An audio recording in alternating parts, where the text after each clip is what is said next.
En el siguiente video, se muestra cómo Nintendo tomó ideas de la empresa Argonaut para crear Mario 64, además de usar el código de programación de Argonaut, para después ingresarlo en el juego de Star Fox 64 sin dar un solo centavo a la empresa Argonaut, y Nintendo quedarse con el crédito total de ser ideas originalmente suyas. Todo ocurrió de la siguiente manera. Super Mario 64, un juego que marcó muchas infancias, considerado como uno de los mejores juegos de plataformas de esa generación, además que es de las franquicias de juegos que dio el salto del 2D al 3D de manera exitosa. Muchos perecieron en el intento, casos como Earthworm Jim y Mortal Kombat, pero también se podría decir que no es para culparlos, estaban ante la evolución de los videojuegos de un 2D a 3D, no tenían experiencia en el 3D, por eso es normal que los juegos no quedaran del todo bien, al menos algunos. Pero ¿qué pasó con Mario 64 entonces? ¿Por qué fue tan bueno desde sus comienzos? Hasta hace unos años, se supo más información respecto a esto, y todo ocurrió por la revista Eurogamer, de un artículo donde se mencionaba los orígenes del gran juego Star Fox, en donde tenían una entrevista bastante interesante con exmiembros de Argonaut, quienes son los responsables en crear el chip FX. Esta empresa tenía ya por mucho tiempo practicando con el 3D y para muestra, Star Glider, un juego de 1986, donde para ser de esa época ya se veía una profundidad, dándole una semejanza al 3D, y también es necesario mencionar que la gente de Argonaut estuvo en el desarrollo del juego Star Fox. En la entrevista, un ex empleado de Argonaut menciona cómo fue el fin de la unión de Nintendo y Argonaut, de la siguiente manera. El fin llegó cuando nosotros nos pusimos a hacer un juego de plataformas 3D, como algo que no se había hecho antes. Falseamos un prototipo utilizando a Yoshi. Era esencialmente el primer plataformero 3D del mundo y el juego era obviamente un riesgo enorme. Nintendo nunca había dejado sus personajes a una empresa externa y no lo iban a hacer entonces. Este es el momento en que el acuerdo se rompió. Más tarde lo convertimos en el juego Croc para Play 1, Saturno y PC, el cual se convirtió en nuestro mayor juego, en términos de ventas y también de regalía, desde que poseíamos la propiedad intelectual. El señor Miyamoto se fue a hacer Mario 64, el cual tenía el look de nuestro juego de Yoshi, pero con el personaje de Mario por supuesto, y venció a Croc en el mercado llegando un año antes.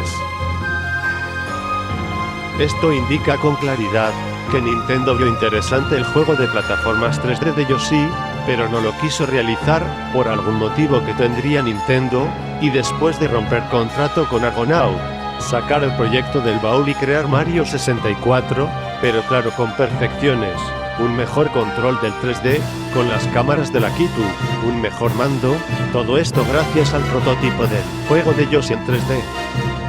¿Qué habría sido de Super Mario 64 sin la ayuda de Argonaut y su prototipo de plataformas 3D con Yoshi? Tal vez algo similar a lo que vimos en otros juegos que no pudieron tener un buen dominio del 3D. El ex empleado siguió comentando. El señor Miyamoto nos vimos después del show, y nos pidió perdón por no hacer el juego de Yoshi con nosotros, y nos dio las gracias por hacer un plataformas 3D. También dijo que haríamos suficientes regalías de nuestro acuerdo existente para compensarlo. Eso me hizo sentir vacío, y soy de la opinión que Nintendo terminó nuestro acuerdo sin ser conscientes plenamente. Cancelaron Star Fox 2 incluso cuando este estaba finalizado y usaron buena parte de nuestro código en Star Fox 64 sin pagarnos ni un centavo. Y es que Star Fox 2 se terminó totalmente, lo comenta Dylan Cuthbert, fundador de Q Games y un destacado creador de Star Fox desde el primer juego, dice lo siguiente. Star Fox 2 fue el 95% completado cuando fue cancelado, pero el equipo siguió adelante y terminó con pruebas de juego y correcciones de errores. Nintendo todavía lo tiene en forma reproducible. Podrían liberarlo mañana, en teoría, a excepción de posibles problemas legales con Argonaut.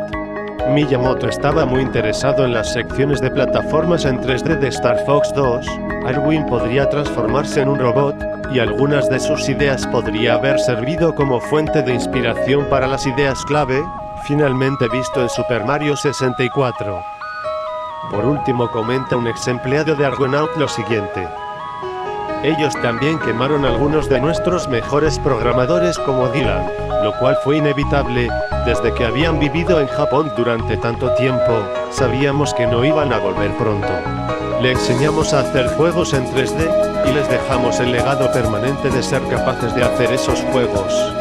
No estoy rabioso, pero siento que Argonaut fue utilizada y luego escupida por Nintendo.